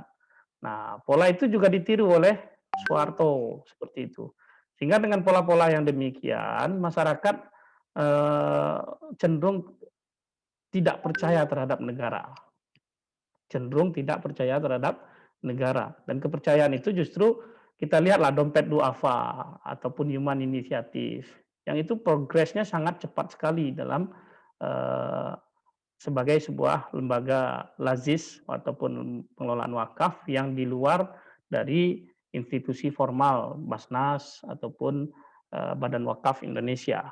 Nah ini masalah ya, masalah trust kita sangat problem sekali dan ini kita tidak bisa melihatnya secara linear masyarakat yang salah ataupun pemerintah yang salah karena ini adalah beban histori yang sudah terjadi terakumulasi seperti itu. Nah, makanya saya sering himbau juga pada teman-teman, ayolah ekonomi Islam itu juga harus melek sejarah. Karena kalau tidak, kita akan sulit untuk merumuskan suatu langkah strategis untuk menjawab persoalan yang ada sekarang. Jangan-jangan apa yang kita anggap sebagai solusi itu adalah pengulangan sejarah yang telah pernah gagal. Seperti itu. Jadi gitu, Faisal, jawaban saya. Memang trust itu sangat berpengaruh sekali terhadap kepercayaan.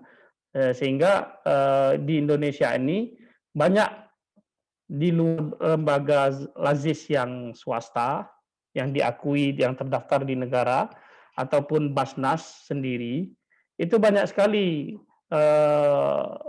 perilaku atau aktivitas filantropi yang tidak tercatatkan. Sebagai contoh, saya meneliti perilaku filantropi perantau Minang, perantau masyarakat Minangkabau ya. Itu sangat besar sekali untuk satu nagari, misalnya ada nagari yang namanya Nagari Sulit Air, itu potensi filantropinya sangat besar sekali, puluhan miliar untuk satu tahun. Padahal itu hanya satu desa, itu kan levelnya cuma desa.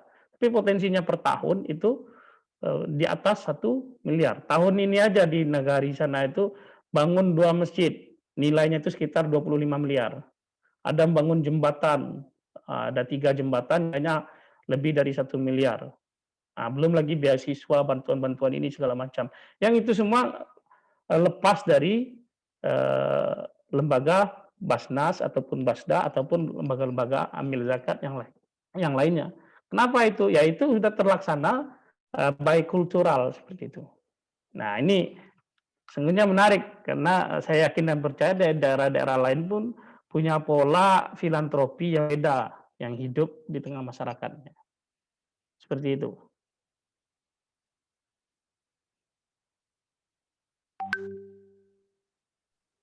Ya, bagaimana Kak Faisal? Apakah sudah terjawab? Alhamdulillah cukup. Terima kasih Pak atas jawabannya.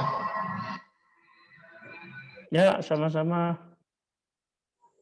Oke. Selanjutnya, boleh ada yang mau nanya lagi? Masih ada waktu. Bisa langsung open mic ya.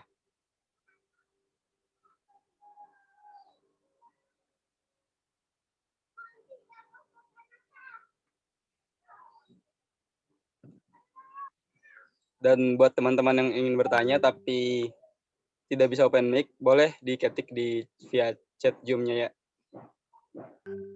Apakah ada lagi yang ingin bertanya?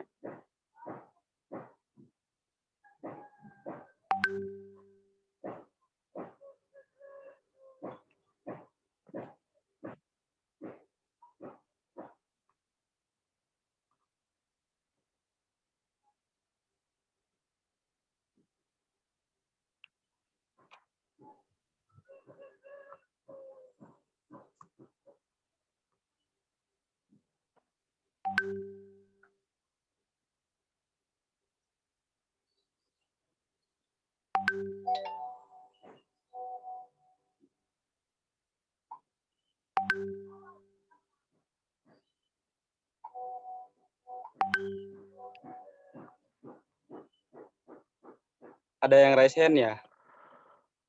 Anda lihat ya, boleh?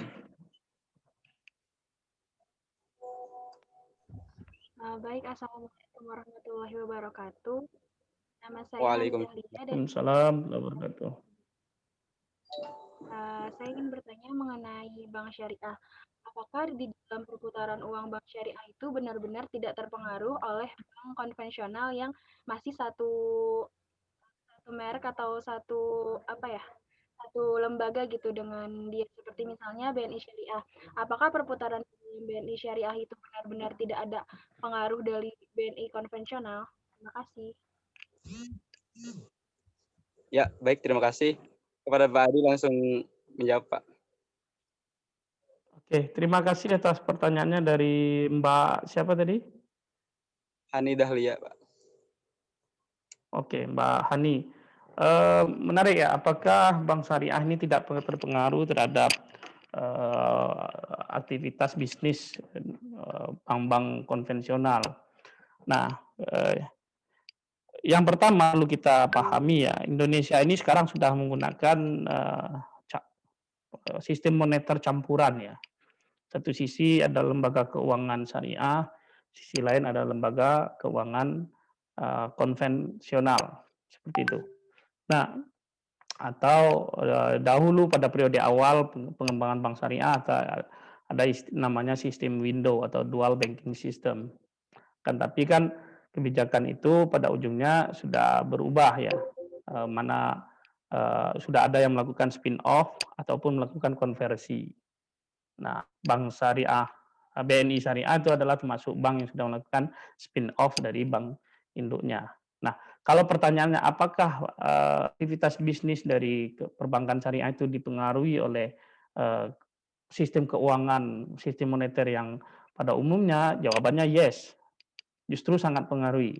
Misalnya, ya tingkat suku bunga itu sangat berpengaruh bagaimana bank syariah akan menetapkan tingkat bagi hasil ataupun margin terhadap akad-akad murabahah seperti itu. Ini berpengaruh ya, secara langsung itu berpengaruh. Akan tetapi di bank syariah pun juga punya filter tersendiri.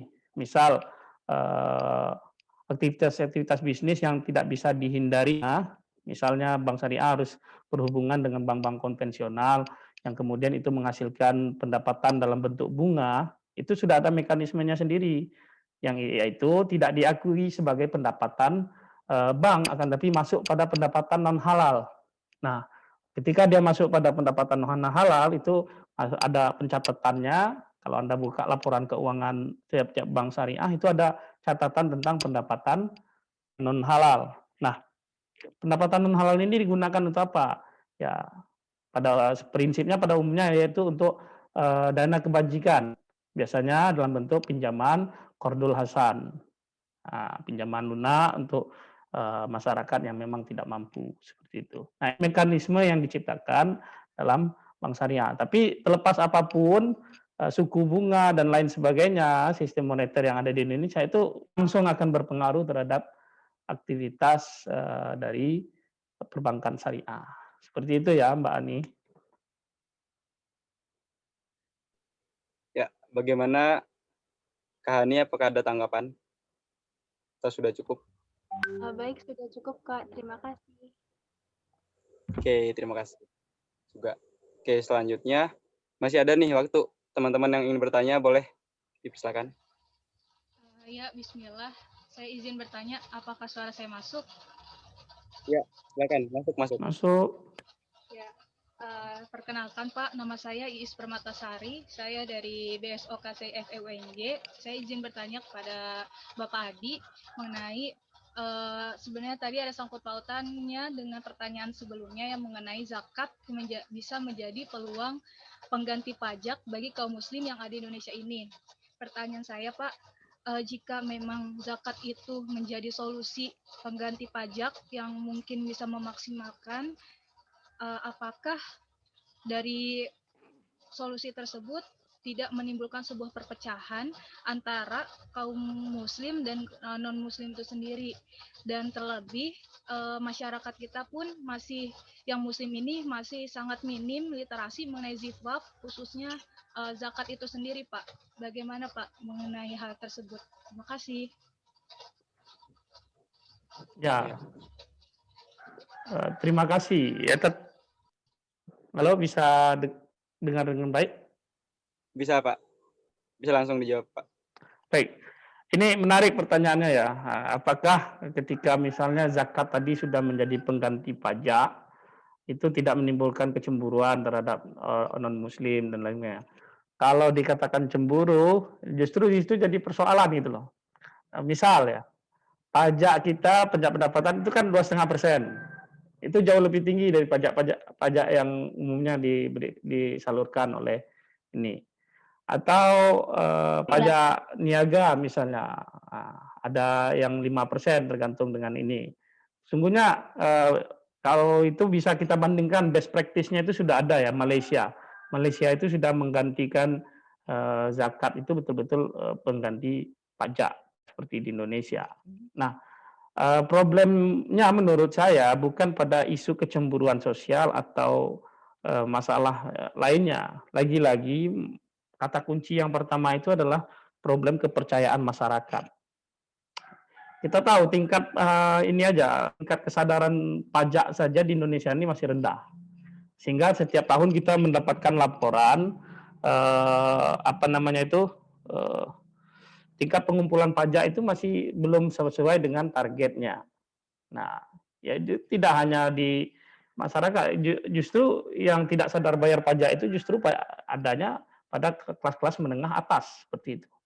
Nah, ini problem kita itu di Indonesia ini pada umumnya terjadi rasa kepercayaan terhadap negara itu rendah seperti itu.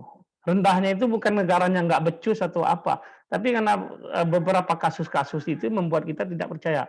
Misal kasus yang baru ini, bagaimana orang lagi kelaparan, ekonomi lagi susah segala macam, ya yang menterinya enak aja ngambil 10.000 doang katanya per paket, ya. Judulnya 10.000 doang, tapi kalau diakumulasi menjadi puluhan miliar. Itu kan sangat memprihatinkan kita. Bagaimana negara, masyarakat ya jadi tidak percaya. Saya pun juga, loh kok kayak gini negara seperti itu.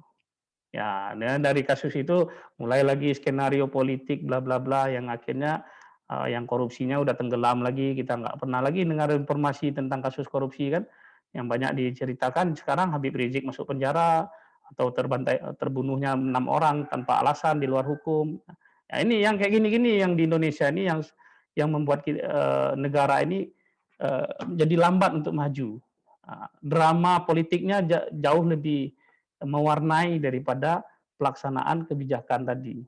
Sebenarnya saya harus akui ya, beberapa kebijakan baik di pusat maupun daerah itu sudah bagus, sangat bagus malah. Kan tapi pelaksanaannya tadi ya seperti tadi, tingkat korupsi kita masih sangat tinggi sekali. Nah, pajak aja ya setelah ada program Bu Sri Mulyani yang kemarin itu, amnesti, pajak amnesti ya, amnesti pajak itu. Tapi faktanya apa? Tidak sesuai dengan target kok. Makanya kebijakan itu juga ditentang oleh beberapa ekonom tadi. Nah ini problem kita ada di situ ya. Nah, sebelum kita masuk pada, kalau best practice-nya itu sudah ada. Di Malaysia ternyata cukup berhasil kok. Mereka nggak bayar pajak lagi, cuma bayar zakat. Di umat Islam berhasil, dana zakatnya terhimpun, penyalurannya juga cukup bagus seperti itu. Nah, yang mendekati itu di Aceh. Aceh itu sekarang mereka punya tata kelola zakat yang cukup bagus karena undang-undang mereka diatur pengaturannya menggunakan konun Aceh ya.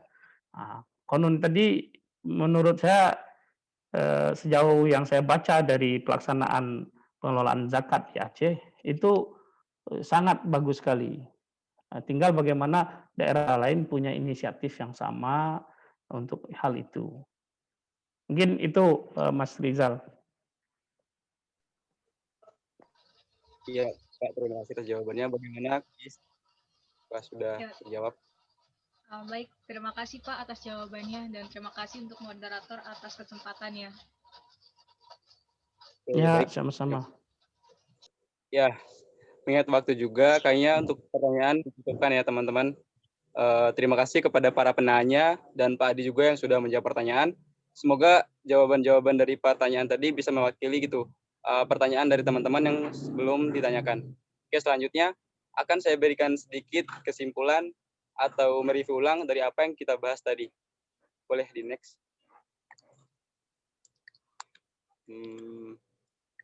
Menurut definisi resesi yang umum digunakan, yakni menurunnya PDB suatu negara selama 2 kuartal berturut-turut, maka di tahun 2020 ini Indonesia resmi mengalami resesi yang disebabkan umumnya oleh COVID-19.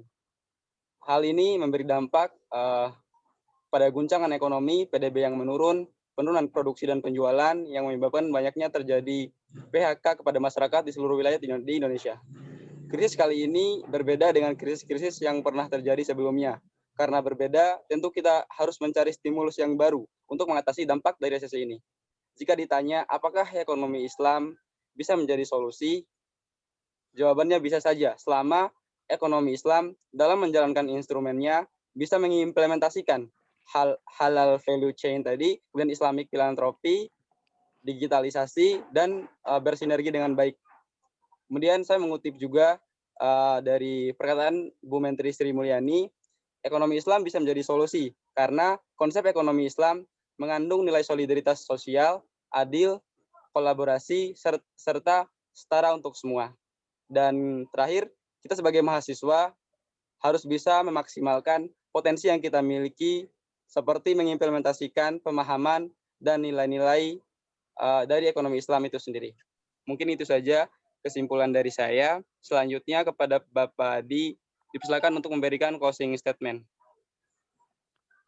Baik, terima kasih kepada Mas Rizal, dan saya ucapkan terima kasih juga kepada teman-teman yang berpartisipasi aktif dalam kegiatan diksi pada hari ini.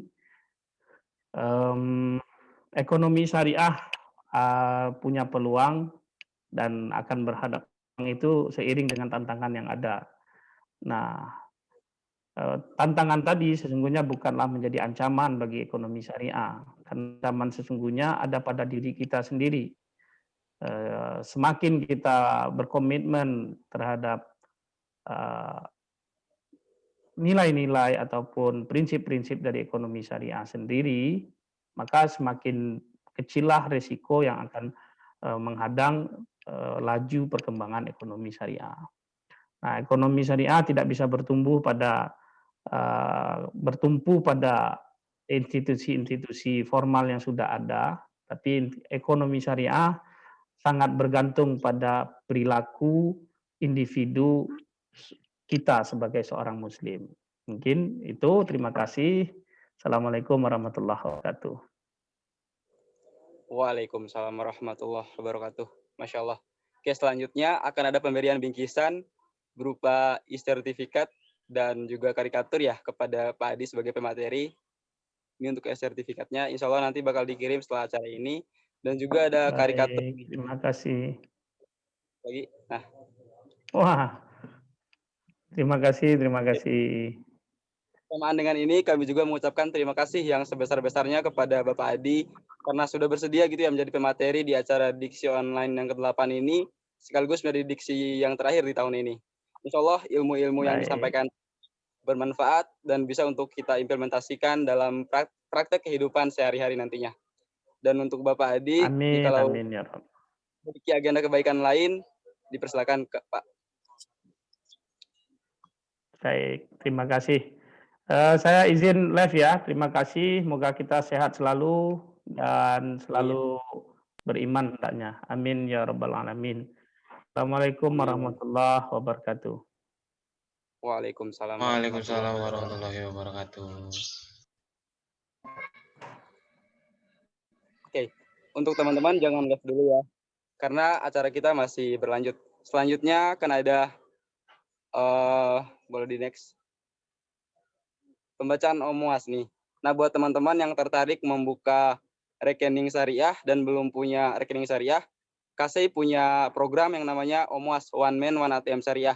Jadi di sini teman-teman bisa banget untuk membuat rekening syariah secara online gitu, yang bekerja sama dengan Bank Mandiri Syariah. Untuk persyaratannya sendiri, teman-teman hanya membutuhkan KTP dan NPWP jika ada. Dan teman-teman bisa baca sendiri di posternya ya. Dan untuk informasi lebih jelasnya, teman-teman bisa menghubungi kontak person yang tertera di poster, atau bisa mencari informasinya di IG KSEI FEUNJ, dan bisa juga melakukan DM di situ. Oke, selanjutnya. Nih buat teman-teman, bisa banget untuk mengisi terlebih dahulu link evaluasi ya, untuk perbaikan kita ke depan, dan di sini juga sudah tertera e-sertifikat untuk teman-teman semua. Boleh langsung diisi ya teman-teman. Mungkin kepada teman-teman panitia bisa kirim via chat ya. Chat Zoom ya.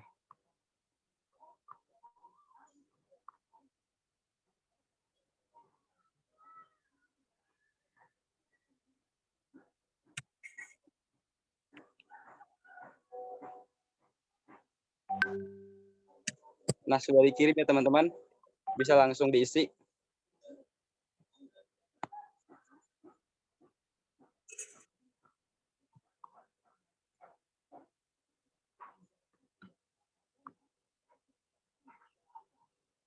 Saya beri waktu 2 menit atau 3 menit buat ngisi.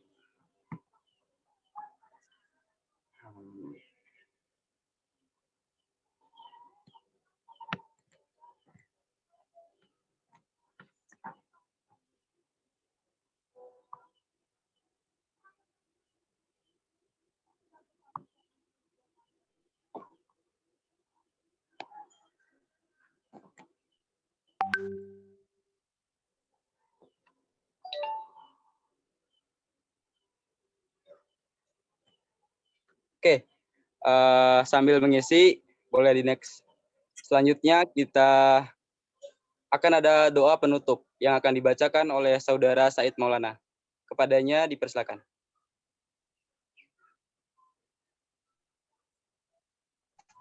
Ya, bismillah. Masuk nggak suaranya? Masuk. Assalamualaikum warahmatullahi wabarakatuh. Ya, kebetulan hari ini hujan ya, di mana waktu itu adalah waktu di mustajabnya doa. Mari kita angkat tangan kita untuk berdoa kepada Allah agar acara ini diberkahi dan kita mendapatkan ilmu yang diberkahi oleh Allah Subhanahu wa Ta'ala.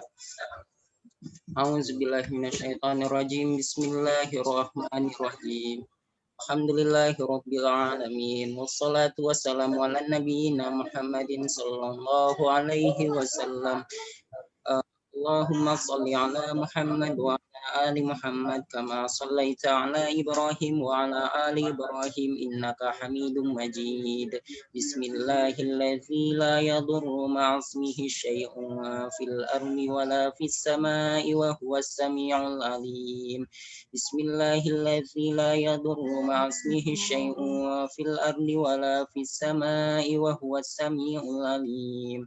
Raditu billahi rabba wa bil islami dina wa bi Muhammadin sallallahu alaihi wasallam nabiyya.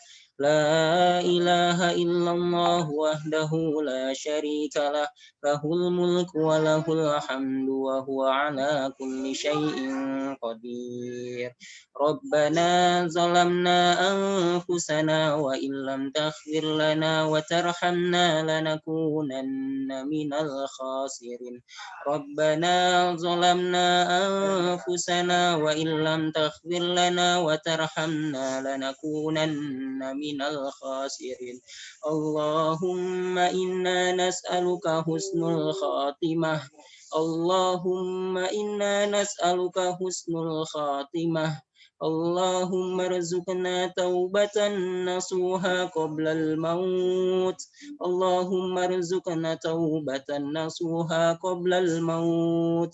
Allahumma rzuqna taubatan nasuha qablal maut. ربنا لا تزغ قلوبنا بعد إذ هديتنا وهب لنا من لدنك رحمة وهيئ لنا من أمرنا رشدا اللهم إنا نسألك علما نافعا ورزقا طيبا وعملا متقبلا اللهم إنا نعوذ بك من علم لا ينفع ومن قلب لا يخشع ومن نفس لا تشبع ومن دعوة لا يستجاب له اللهم إنا نعوذ بك من البراس والجنون والجزام ومن شيء الأسقام ونعوذ بك من وباء كورونا ربنا آتنا في الدنيا حسنة وفي الآخرة حسنة وقنا عذاب النار وقنا عذاب النار وقنا عذاب النار وصلى الله على نبينا محمد صلى الله عليه وسلم والحمد لله رب العالمين. Assalamualaikum warahmatullahi wabarakatuh. Waalaikumsalam warahmatullahi wabarakatuh. Saudara Said yang telah membacakan doa penutup. Dihimbau kepada seluruh peserta agar jangan live dulu ya, karena nanti akan ada dokumentasi. Oke, teman-teman, bersamaan dengan ini, mari sama-sama kita tutup terlebih dahulu acara kita pada siang ini dengan membaca hamdalah, istighfar, dan doa penutup forum. Alhamdulillahirrahmanirrahim. Astagfirullahaladzim. Subhanallahumma.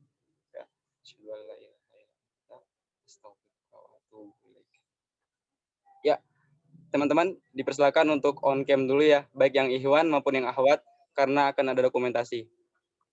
Buat yang melakukan dokumentasi bisa langsung mengambil alih.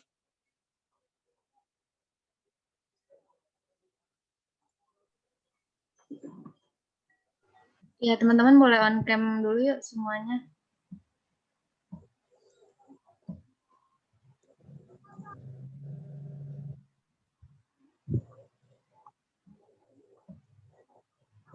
Yuk teman-teman kasih. Dari besok kasih bisa on cam dulu.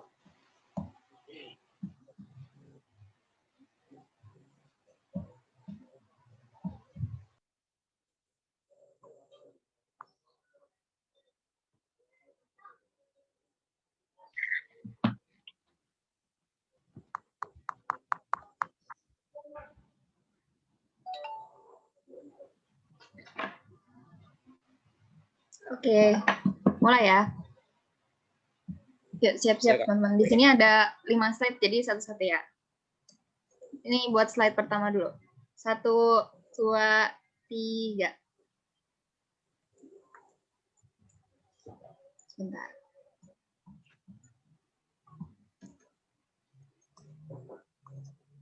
Slide kedua. 1, 2, 3.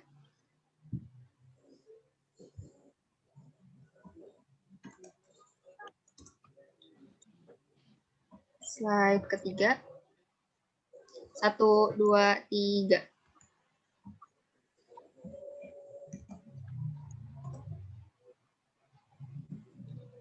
Slide keempat. 1, 2, 3.